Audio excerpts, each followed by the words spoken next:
Isang beses lang sa isang taon maaaring tanggapin bilang benepisyaryo ng TUPAD program ang isang Pilipino.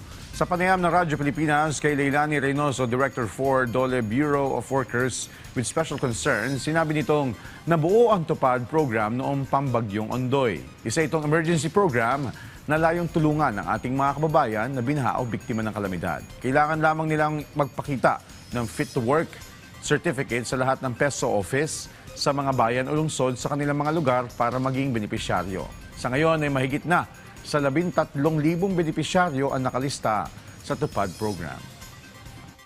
Opo, pwede po siyang ganoon na bago kasi minsan po talaga pwede naman sila magtupad bago para preparasyon na hindi talaga lumaki yung niya, pinsala, opo. Mapigilan na po talaga yung pagbaha. Opo. Yung para malinis na yung mga kanal, yung Tama po. po. Linisin na bago pa dumating yung mga patuloy na pag-ulan o yung habagat na yan. Pwede po. During, pwede rin po na pagkatapos, kumukuha na po tayo ng mga tupad beneficiaries para sa naman po maglinis.